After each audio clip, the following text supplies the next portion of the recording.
Welcome to UPRM Study and please subscribe my YouTube channel and press the bell icon. Hello दोस्तों, स्वागत है आपका PRM study में।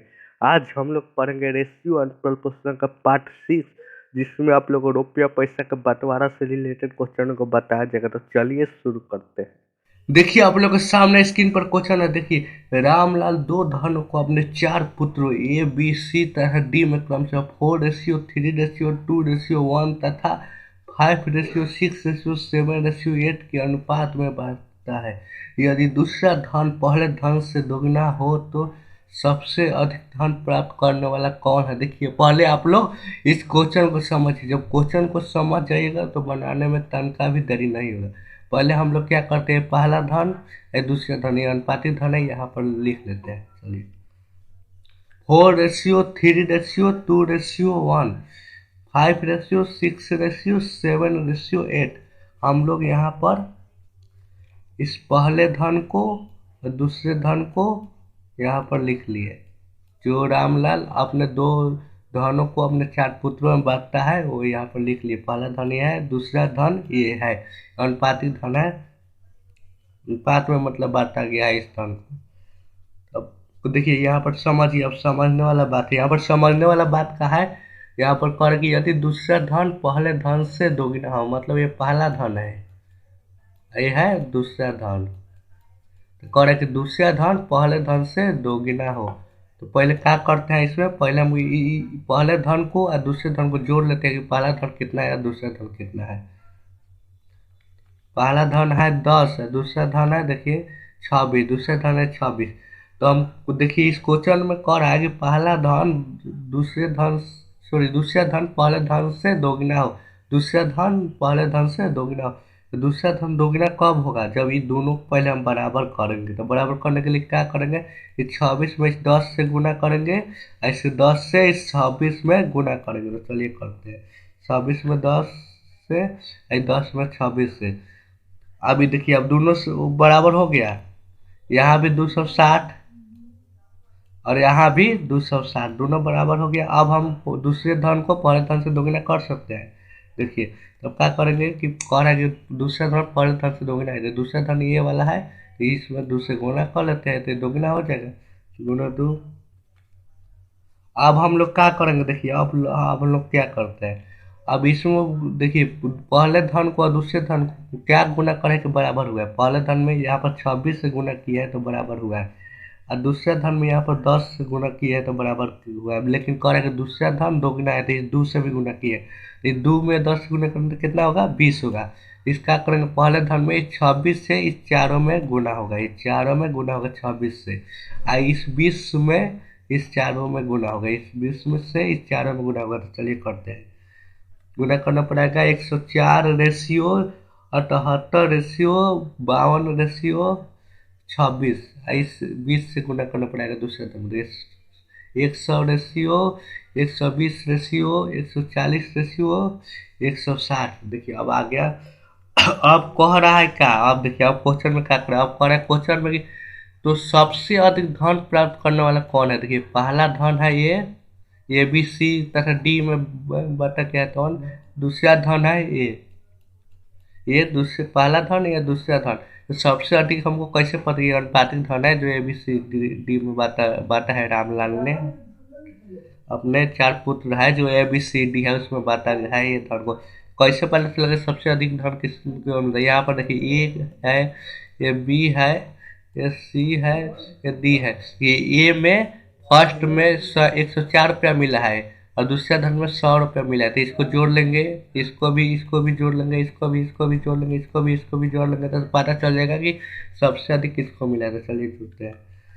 यहाँ पर आएगा 204 रेशियो, 198 रेशियो, 192 रेशियो, 100। यहाँ से हम लोग को पता चल जाएगा सबसे अधिक धन किसको प्राप्त हुआ है। देखिए यहाँ से पता चल गया कि ये ए है, ये बी है, ये सी है, ये डी है। तो ये सबसे अधिक धन किसको प्राप्त हुआ है, ये ए को सबसे अधिक धन प्राप्त हुआ है 204। ए को सबसे, ये आंसर हो जाएगा। अगर कुछ समझ में आया तो ठीक है, नहीं समझ में आया तो पीछे कर को देख लीजिए। अगले क्वेश्चन, देखिए आप लोग के सामने अगला क्वेश्चन ए तथा बी के वेतन का अनुपात 8:9 है। यदि ए के वेतन में 50% वृद्धि करे तथा बी के वेतन में 25% कमी कर दे तो इनके वेतन का अनुपात 16:9 रह जाता है। एक का वेतन कितना है? देखिए सबसे पहले इस क्वेश्चन को समझिए। क्वेश्चन को समझ लीजिएगा तो तुरंत बन जाएगा। देखिए क्वेश्चन में क्या करें, क्वेश्चन में हम लोग को ए तथा बी के वेतन का अनुपात दिया गया है 8:9। फिर कहा जा रहा है कि यदि ए के वेतन में 50% वृद्धि करे, ए के वेतन में 50% वृद्धि करे तथा बी के वेतन में 25% की कमी करे तो इनके वेतन का अनुपात हो जाता है कितना? 16:9 हो जाता है। देखिए कैसे बनेगा। देखिए हम लोग के सामने दिया गया है ए तथा बी के वेतन का अनुपात दिया गया है 8:9। तो हम लोग को बताया गया है जब रेशियो में रहे तो एक कोस्टेंट लग जाता है, कोस्टेंट लग जाता है का एक्स के या कोई भी। तो हम इसमें लगा लेंगे 8x और 9, ए का वेतन हो जाएगा 8x, बी का वेतन हो जाएगा 9x हो जाएगा। एक्स जब लगा लेंगे तो ए का वेतन हो जाएगा 8x और बी का वेतन हो जाएगा 9x। तो इसको इस प्रकार भी लिख सकते हैं 8x/9x, 8x/9x। फिर कह रहा है कि यदि ए के वेतन में 50% वृद्धि करे तो यहाँ पर हो जाएगा 8x गुने 150। फिर कह रहा है कि बी के वेतन में 25% कमी करे तो 8x गुने 150/9x गुने 75, 75 क्यों? 25% कमी करे इक्वल टू 16/9। चलिए लिखते हैं 8x गुने 150/9x गुने 75 इक्वल टू 16/9। अब क्या करेंगे, अब इसको सॉल्व करते हैं, इसको सॉल्व करते हैं। आप लोग को दिखाई दिया होगा कि परसेंटेज जब यहाँ पर हटाए हैं, यहाँ पर जब परसेंटेज हटाए हैं 50% वृद्धि कर 150 करते हैं, यहाँ पर 25% कमी कर 75 करते हैं, यहाँ पर बटा में 100 होता है। ये 100 नहीं लिखे, चलो नहीं लिखे कट जाता है, उससे कोनो फायदा नहीं होता। चलिए इसको सॉल्व करते हैं। 75 से 150 दो बार में कटेगा, 8 गुने 2 16, 16 से 16 कट जाएगा, 9 से 9 कट जाएगा, 1 से कट गया। इसमें सारा कट गया, कोई नहीं बचा था। इसका आंसर क्या हो जाएगा? ज्ञात नहीं किया जा सकता है, क्योंकि जब सब कट गया तो फाइंड क्या करेंगे? इसका आंसर जग ज्ञात नहीं किया जा सकता। देखिए आप लोग के सामने स्क्रीन पर अगला क्वेश्चन देखिए। एक विद्यालय में छात्र तथा छात्राओं का अनुपात 3:2 है। यदि इनमें से 20% छात्रों तथा 25% छात्राओं को छात्रवृत्ति मिलती हो तो विद्यालय के कितने प्रतिशत विद्यार्थियों को छात्रवृत्ति नहीं मिलती? देखिए सबसे पहले इस क्वेश्चन को समझिए, क्वेश्चन को समझिएगा तो तुरंत बन जाएगा। देखिए इस क्वेश्चन में क्या करा है, क्वेश्चन में करा एक विद्यालय में छात्र तथा छात्राओं का अनुपात इतना है 3:2 है। यदि इनमें से 20% छात्रों तथा 25% छात्राओं को छात्रवृत्ति मिलती है, इसमें 20% छात्रों को छात्रवृत्ति मिलती है और 25% छात्राओं को छात्रवृत्ति मिलती है, तो विद्यालय में कितने परसेंट विद्यार्थियों को छात्रवृत्ति नहीं मिलती? तो पहले हम लोग क्या करते हैं, इसको 3:2 को यहाँ पर लिख लेते हैं 3:2। अब हम लोग क्या करते हैं, अब हम लोग क्या करते हैं कि 3 में भी या 2 में भी 100 से गुना कर लेते हैं, तो ये हो जाएगा 300:200। इस रेशियो में किसी से भी गुना करने से कोई प्रभाव नहीं पड़ता है रेशियो से। 100 से गुना इसलिए करा है कि जो परसेंटेज है 20% है, 25% छात्रों को छात्रवृत्ति मिलती है। अब पूछा गया कि छात्रवृत्ति कितना को नहीं मिलती, विद्यार्थियों को छात्रवृत्ति नहीं मिलती, तो मतलब इसे 20% को मिलती है तो 80% को नहीं मिलती, तो 25% छात्राओं में मिलती है तो 75% को नहीं मिलती। तो ये निकालने में हम लोग को तुरंत निकल जाएगा, तब दिक्कत नहीं होगा, प्रॉब्लम को फेस नहीं करना पड़ेगा। इसलिए हम 100 से गुना करते हैं, इसलिए 100 से गुना करना पड़ेगा। 300:200,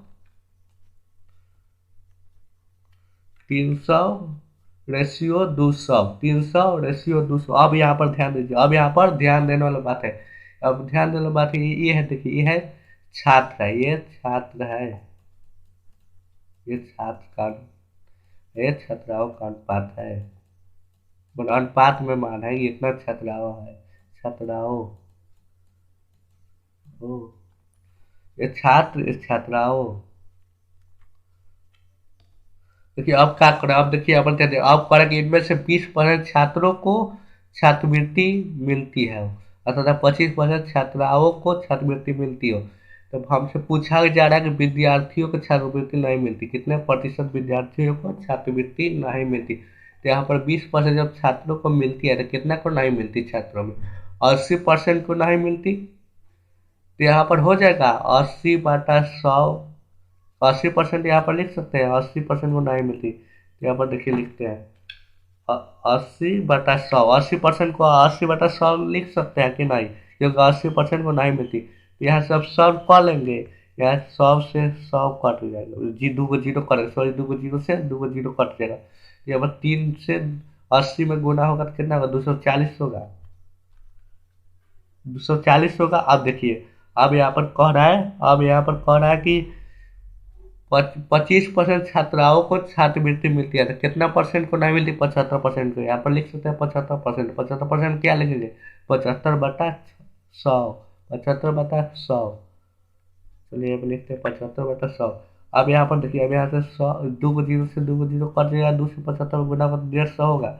चलिए यहाँ पर होगा 240, यहाँ पर होगा 150, तो होगा 240, यहाँ पर होगा 150, यहाँ पर 150। तो आप पूछ रहे हैं विद्यार्थियों को कितने प्रतिशत विद्यार्थियों को छात्रवृत्ति नहीं मिलती, छात्रवृत्ति नहीं मिलती कितने परसेंट विद्यार्थियों को। तो टोटल विद्यार्थी कितना है, 300, 200, 500 है। कितना को नहीं मिलती, यहाँ पर देखिए 240 प्लस 150 कितना होगा, 0 और 9 और 3, 390 को नहीं मिलती। 500 में 390 को नहीं मिलती। इसमें पूछ रहा है क्या, परसेंटेज में पूछ रहा है, तो इसको लिखिएगा 390/500 गुने 100, परसेंटेज में निकले गुने 100।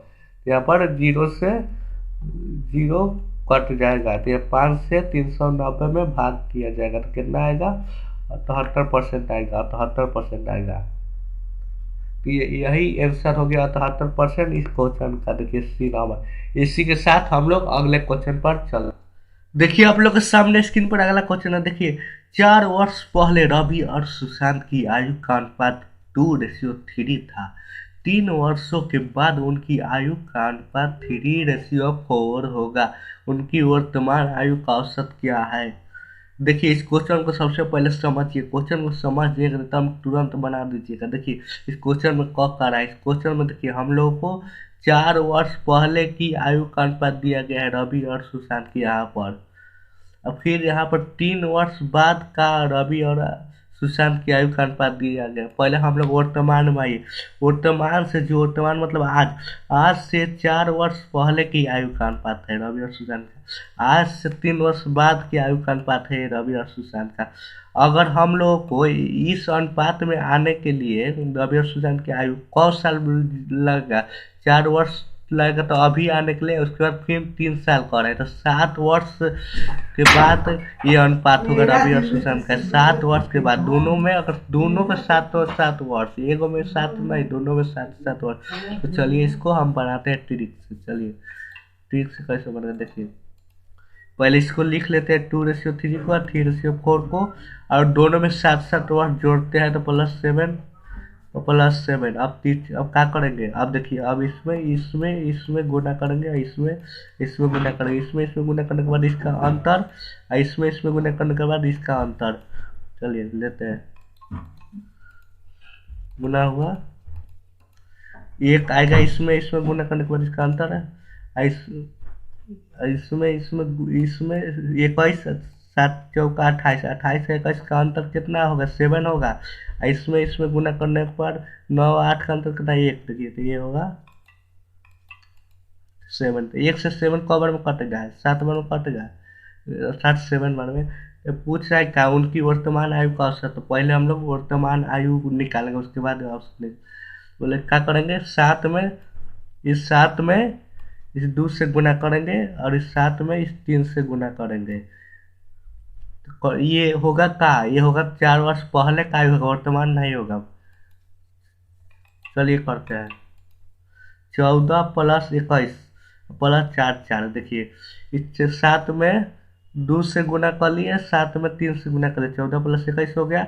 4 क्यों जुड़ा है, क्योंकि 4 ये वर्तमान में आने के लिए जुड़ाया गया है, क्योंकि ये वाला 4 वर्ष पहले का था। तो अगर दोनों में इसका भी 4 वर्ष बढ़ेगा, इसका भी 4 वर्ष बढ़ेगा, क्योंकि एक को थोड़े बढ़ेगा, जब उम्र बढ़ेगा तो दोनों को बढ़ेगा, कि एक को 4 वर्ष बढ़ जाएगा, कोई नहीं बढ़ेगा, ऐसा थोड़े हो सकता है। तो ये वर्तमान में हम लोग आ गए। अब पूछ रहा है कि वर्तमान आयु का औसत, तो कब भाई 2 भाई, रवि है रमेश है, तो बटा 2, औसत निकल तो बटा 2। अब ये जोड़ना पड़ेगा, 43/2, 43/2, 2 से 43 कब बार में कट गया, 21.5, यही आंसर हो जाएगा। इसके साथ हम लोग अगले क्वेश्चन पर चल। देखिए आप लोग के सामने स्क्रीन पर अगला क्वेश्चन है। देखिए ये बी तथा सी के खर्च का अनुपात क्रमशः 16:12:9 है और उनकी कुल आय 1530 रुपया है। बी की आय ज्ञात करो और अगर वे अपनी आय का 20%, 25% और 40% बचत करते हो तो।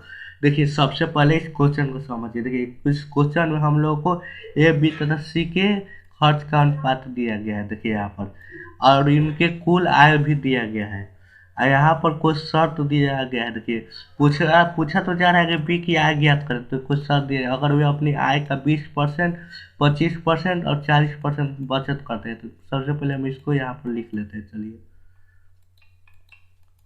हो जाएगा A/B/C = 16:12:9। ये हो जाएगा खर्च का अनुपात ए बी तथा सी का, ये खर्च का अनुपात हुआ।